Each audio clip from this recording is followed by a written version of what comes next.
Welcome back to the Rogue Wav Podcast. We were happy enough to have joined Dan Leister a couple nights ago talking about his new comic book, Metal Ice Cream. We get into a whole lot of stuff, but one thing we didn't get a chance to do when we do the interview, which we'll see, is show off some of his awesome artwork. So I want to display. Aaron, please roll. This is Metal Ice Cream. It is his ode to heavy metal. It's an awesome thing. He just basically, I don't know, he's like got this pulp like comic vibe in this particular book, and he's going to go into detail all about, you know, what were the origins behind it and what you can do. And there's some of the stuff right there. It's When Harry Met Sally in space with a heavy metal vibe. So this is all about Metal Ice Cream. So please enjoy our interview with Dan Leister. Welcome back to the Rogue Wav Podcast. Thrilled to welcome my brother-in-arms here, former Sire co-collaborator and Zenoscope veteran and DC and Image, Hack Slash. I mean, you probably have a better resume than both of me and Hassan combined. Mr. Dan Leister, how you doing, sir? Just barely. I'm fantastic. Great to see you guys. Great. We've got this show, though. He's fantastic, though. I mean, how many people have we met who are fantastic? I know. Not a lot. No. That's rare. Okay. That's so not he's true. already got us beat. We've had a good July, actually. We've had a good run. I've been fantastic since I was 16. I'm going to just let you know that. But okay. It's been a while. Yeah. So, Dan, you have Me. brand new webcomic coming out. Kind of. I don't know. I talked about this with you a long time ago. It actually came out 2 years ago or so. I started putting it online, so about an issue and a half is already online for people to check out. And then my third son was about to be born, and then COVID kind of hit, so I just couldn't keep up with the post, and I didn't want to like stress myself out with this thing that I'm doing on the side. So I just put it on something like having a kid and a 100-year pandemic get in the way of you being productive. That's I hear excuses. I just didn't post it. I kept going. I just didn't post it. So yeah. Take that pandemic. No, I kept going. I just couldn't say when each page would be done. I couldn't put it up every week. So I just told everybody at the different sites that I was posting it at, it's like, look, you know, this is going on. It's going to be on hiatus. I'm still working on it. You can go to my Patreon and check it out. And right now, you can go on right now, and it's got like every page up to where I am right now on the last issue. Behind the scenes stuff. It's got scripts, layouts, I'm gonna ask the $1 million question, though. I'm gonna ask the $1 million question. What's it called? Metal Ice Cream. There we go. So actually, this is actually fun. You guys know Invisible Kirkman, right? Yeah. And you know how each of his storylines are named after different 80s sitcoms, I think, or just all sitcoms. Oh, really? Like they're like Different Strokes and Family Matters, and they're just all. I'm going to say yes, even though I didn't know that, but yeah, I knew that. But they are. So I kind of took that idea. I thought it was cool, and was going to do like B movies or things like that. I did Lost in Space for this one, and then I was thinking about it, and you know what would be more fun? And then if I could name them albums. If I could name them after ice creams. Okay. So, I picked one. I hedged my bet. It's either the metal or the ice cream. Close. I went metal. It's close. It was close. This one's going to be Rocky Road. I'm almost done writing the second story arc, which is going to be Neapolitan, and then there's going to be like Tutti Frutti, and just I don't know. I really wanted to have fun with this series. That's the whole thing. That's the name of the game with this for you too, though. Is like you put that, it's on your website, DanielLeister.com. Like you are literally just doing this because you love it, and I love that you love it. I got these stories in my head that I've had for years and years, and they've just been boiling up. And I got Werewolf out, and that was finished. And I'm working on actually outlining 2 more stories for that. And then this, I'm not sure how long this is going to go for, but I got the first story arc, about 6 issues almost done. So it's going to be a wild ride. I'm going to put 1 page up a week on all the sites, so it should last about a year and a half. So Werewolf Run, which was another it was a successful Kickstarter from a few years ago. And yeah, I'm curious. Yep. Hassan, what did you wanted to say something? I feel like, so I didn't want to cut you off, but I just said nice, but I was I was gonna quote Bob Dylan when he said he had a bunch of ideas, but then I decided that the moment had passed, and now you've called me out on it, and now I feel stupid. So Well, No, no, I felt stop stupid was for it? passing on it. That's why. See, so I was- Bob Dylan's a song of Maggie's Farm. He said, "I've got a head full of ideas, and they're driving me insane." So that's. And to drive me I was insane. gonna do that, but Dolce was busy talking, so I missed my window on that. Hey, so I'm I gonna was stop. talking because I was You trying just- to help promote his stuff. See, so it was You all, just gotta it was slide. all for the good. You got to greater- slide it in there. It's I fine. know. That's I'm what not she good said. at that. I don't slide. The Very bad. book you mentioned was Werewolf Run. Werewolf Run was a successful Mhm. Kickstarter from a few years ago. Any Yeah. thoughts of doing a Kickstarter for Metal Ice Cream? Not right now. Right now, I mean, one of the reasons why I did Werewolf Run first, because it's werewolves. It's got a built-in audience to it and everything. So I knew that one would do at least well, because I knew I had a decent fan base to kind of play with, Mhm. even if it wasn't mine. So this one's a little bit different. It's my own totally made-up thing. I'm looking to get the fan base first, and then see how we go after that. Okay. So we'll see. So in order to get that fan base, tell Fanboys. I want the fanboys. you want the fanboys and the fan base at the same time. If you can get the Yes. fanboys and the base, We're good. that's you're in comic book mecca. What is Metal Ice Cream about? Tell everyone. It's basically my love letter to heavy metal. Like, I saw the heavy metal movie back when I was a kid, and it just blew my mind and just showed. And then I eventually got into the magazine where these other artists from Europe and all over the world, and they show me just all these other stories that weren't, superhero oriented or just very bizarre. You can go any direction you want with it. I was like, that is amazing. And it just inspired me. And this one is about our heroine's name is Jennifer Crush. I haven't got my lingo down all yet. right. I'm still working on it. We won't edit any of this, so That's all right. take, Totally take as fine. long as you need. Basically, my heroine's name is Jennifer Crush. Her ship was attacked by space pirates, and she narrowly escaped. And the ship she escaped on got shot to hell, and is just kind of floating through space now, slowly running out of power. And like, when we see her in the first page, like, her ship's about to shut down, and oxygen's going to go, and her hyper sleep chambers are all shut up, so she can't do anything. And she's just sitting there. And then all of a sudden she bumps into this giant ship floating through outer space, and she like jumps off hers and jumps onto this other one, and there's nobody on it, and she's wandering around, and it's just really weird. And then she wanders into this room filled with smoke and gets a contact high and falls over this just red thing on the floor, and it's red, this just little round alien. He's basically like, what's it? Remember like the 7-Up red guy? There's a couple of different red guys. Or just like this red ball with arms and legs. And I had this image in my head. It depends how far you want me to go down the rabbit hole. Just let me know. Keep going, man. I gotta tell you. Basically, like, and then they meet and everything, and he's totally enamored with her, and she's just like, hey, what's going on? And he just falls in love with her, basically, and all she wants is like a ride back to a civilized spaceport. And they start going that way, and things just don't quite get, or they eventually get there, but it takes a couple of weird crooked twists road. and turns. So it's an odd couple. I you know what? I gotta dust off my my pitch brain. My Yeah, you pitch got to brain hit the has- elevator. So wait, here, I got one. Okay, Yeah. it's when Harry met Sally with a heavy metal vibe Okay. in Okay. space. And a giant red blob. It's Not not giant. a giant red blob. It's No, just he's this a little dot. red guy. Gotta Just call look him at the a- pictures. Little at the picture I sent. little companions are the big thing now, man. You got to make It's them really true, cute, actually. It's huge. and you're in Baby Groot, Baby Yoda, and what is Mhm. Eagly? You're in that territory. He's got a foul mouth though. He's okay. Yeah, it doesn't matter. That makes it even more adorable. I know. That's- Here, I'll Yeah. share this with you. This is weird. Hang on, I'll show you. Hang on.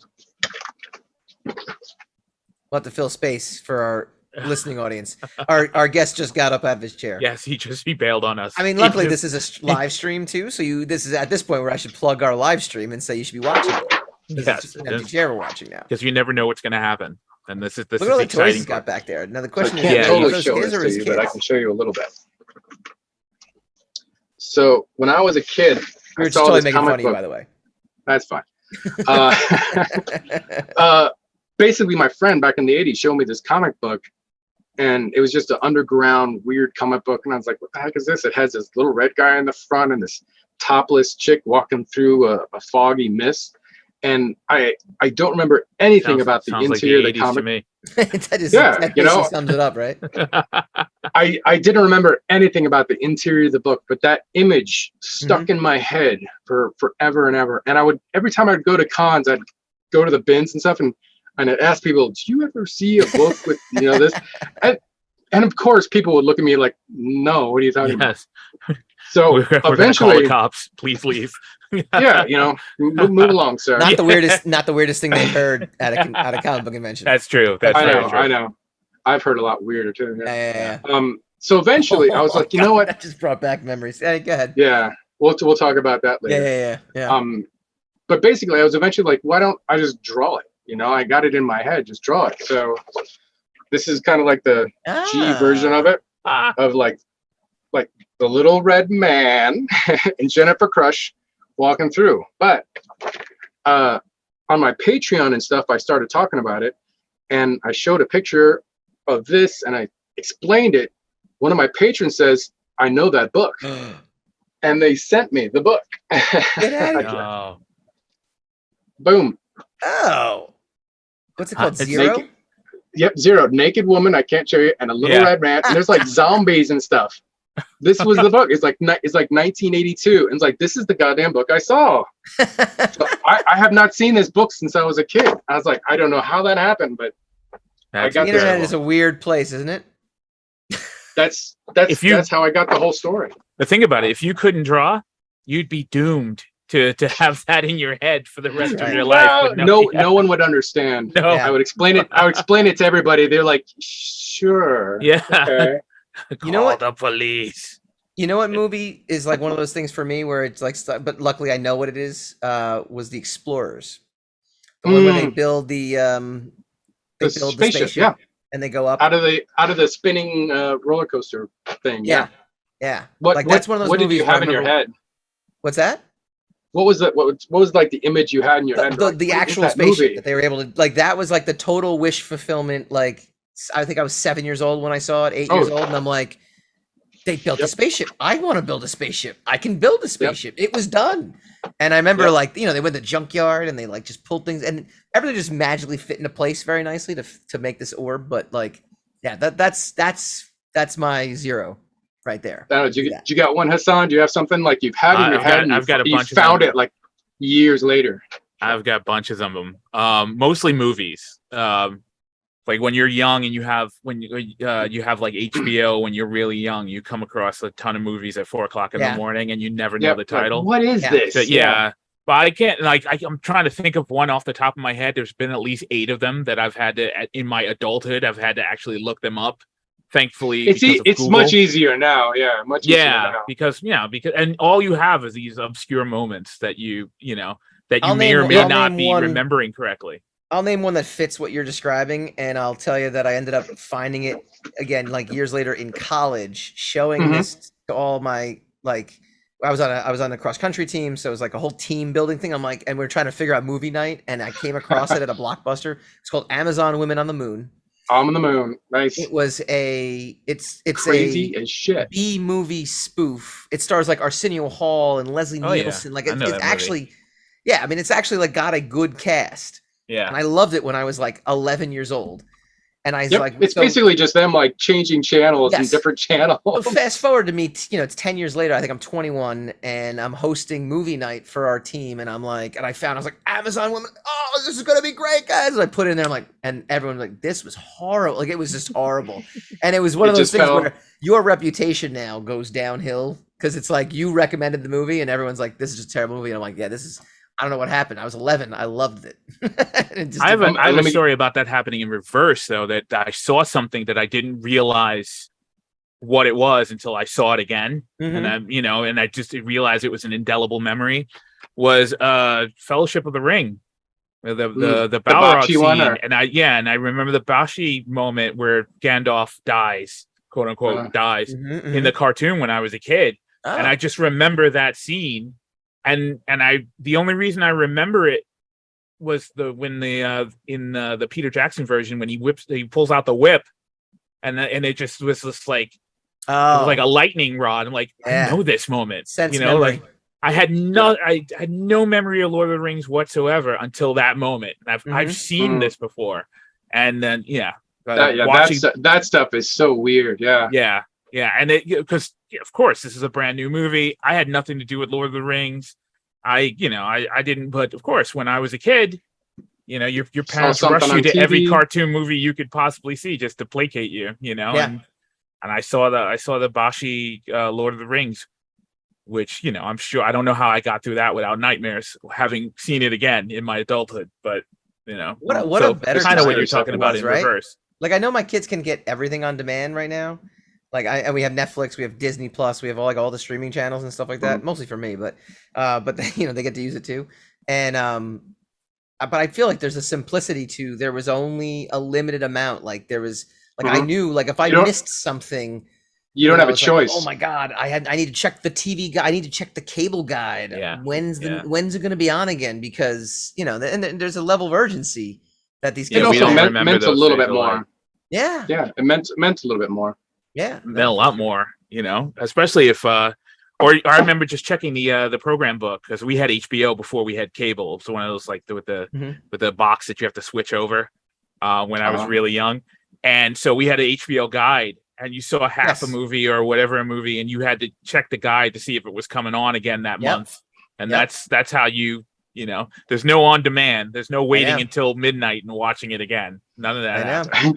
I remember I was spending the night at my babysitter's or something like that, and she had HBO, and the Arnold Schwarzenegger movie Commando was on, and I was recording that because I wanted to see it, and she had to keep the channel just right for it to come in right, and right in an action scene, it went click, and I was like, no!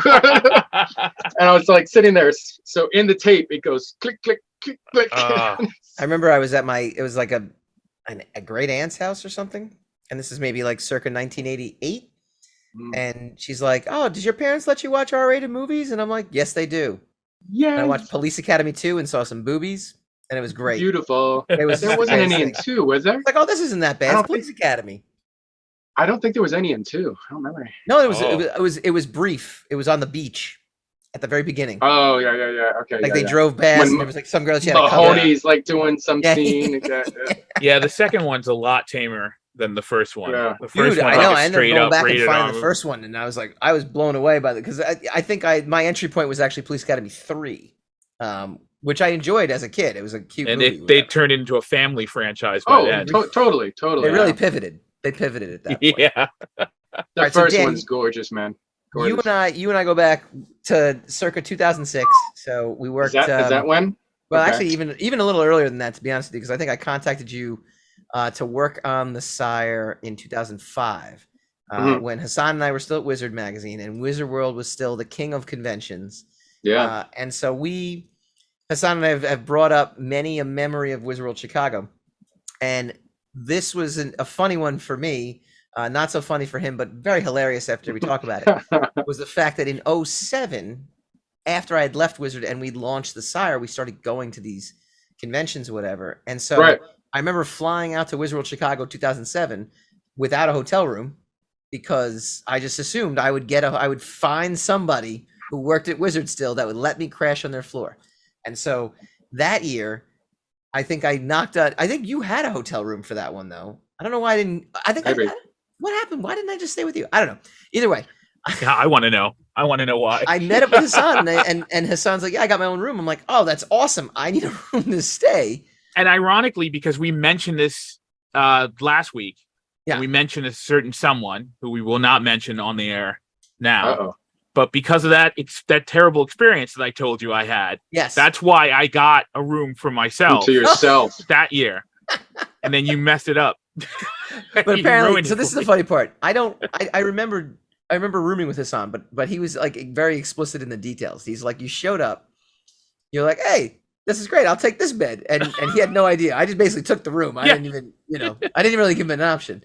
And then we're watching TV. It's a classic movie thing too, because I'm watching something stupid, like something benign, like the History Channel, and he knocks on the door and he comes walking in, and he's got his stuff, and I'm like, "What's up, dude?" And he's like, "Hey, no, you got 2 beds. This is awesome." And then for 2 minutes he's in there. I'm like, "All right, I don't, this will work." And then he's like, "Are we watching this? Is this what you're watching? Can we watch something else?" And that's what I said to him. I said to him, "I don't really remember."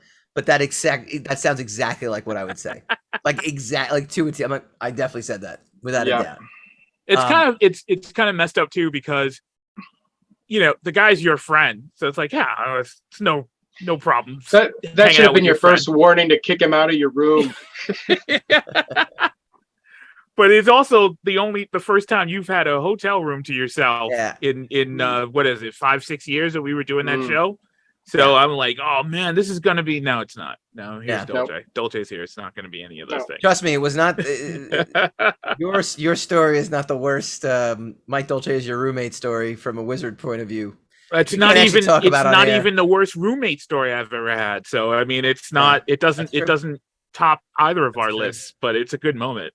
It's a Where funny were you moment. Staying that year, Dan? I came. Now I'm really. Yeah. How come you didn't stay with Dan? You were. I don't know. Back when we were first starting out, we would stay at the Holiday. Is it the Holiday Inn? Yeah, you were down around the block by the Denny's around the block, and the airplanes from was that Chicago? From the airport. Yeah, that was the Rosemont. Yeah. So wasn't there was one that was far away from the hotel? It wasn't the DoubleTree. The DoubleTree was right next to DoubleTree's across the street. Yeah, the DoubleTree's across the street, and there's the one in the convention center. In the convention, that's the Hyatt. But there's another Hyatt down the road. Yeah, there was another one. My first year there in 1999 or something like that. They had us there, and it was like a 20-minute walk to get there. Yeah, it's like by the Denny's. You remember that one? It was like over. Yeah, it's like it was like a Holiday under the bridge, under that highway. It's just around the corner. It was a tent community. You just show them your tent. It was cheap. It worked, man. I remember actually. I remember one time. We had a big group of guys like Ryan and a bunch of other people went back to the room, and we saw Dave Chappelle's Killing Them Softly that night on the TV, man. And we just laughed our asses off. It was great. Yeah. That's how long ago that was. So that's an old one. Those were the that's one of his first, if not his first. So this is what I'll say. If you want to catch us as the audience, catch us at a convention, the next convention we're all at, which will probably be next year. I'm going to San Diego, leaving on Thursday. I'll be down there for a few days. You'll be at C2E2 next month. You have to come out to New York. You're not making it to New York this year, huh? No, I'm doing Gem City in Dayton this weekend, which is just Saturday, Sunday, and then C2E2. And I might do 1 or 2 small little cons around here, but I'm too busy with all this other stuff, and I kind of taking a little bit of a break from the cons for just a little bit, because I was starting to get to the point where I was relying on them every month to pay the bills, and I was like, I'd rather do work. And then I kind of straighten that out. So all right, so hopefully it all kind of balanced out. We'll have a Dan, Mike, and Hassan reunion somewhere cool. Definitely get a bar going somewhere. Absolutely. We'll all get our own rooms, though. That's it.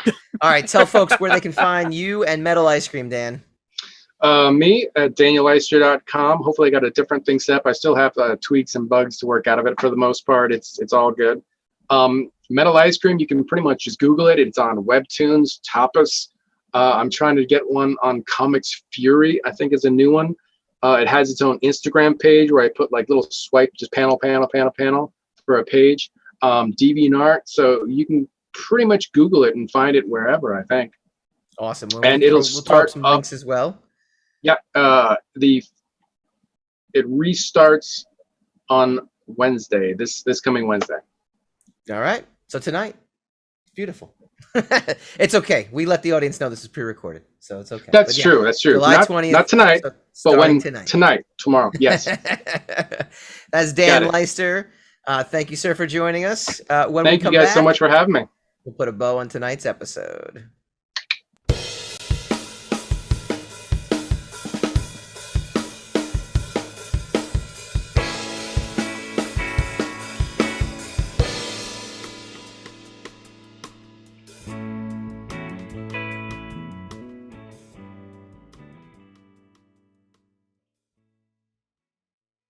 Welcome back to the Rogue Wave Podcast. I want to thank our guest, Dan Leister, for joining. I'll always talk to Dan. Dan and I have been convention veterans for God knows how long.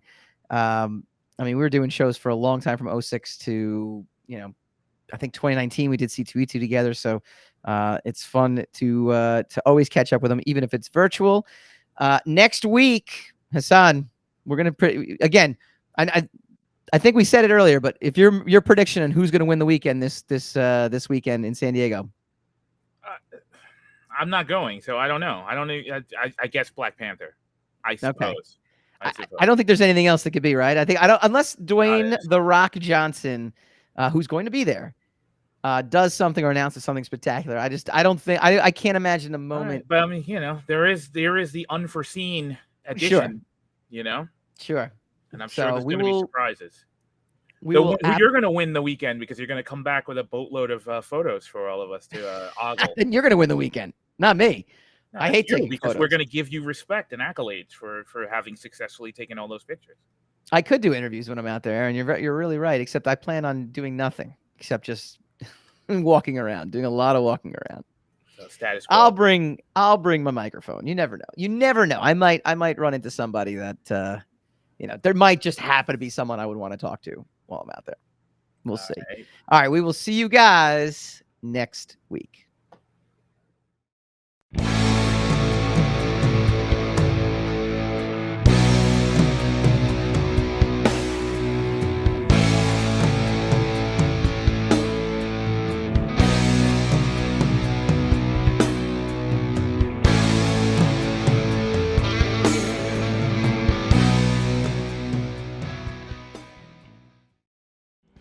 Hi guys, Mike Dolce here from the Rogue Wave Podcast. If you like this video, please feel free to like, share, subscribe, all that fun stuff. It really helps us out. Leave a comment, let us know what you'd like to see in future episodes, and tune in every Wednesday night, 8 p.m. Eastern for a brand new episode of the Rogue Wave Podcast.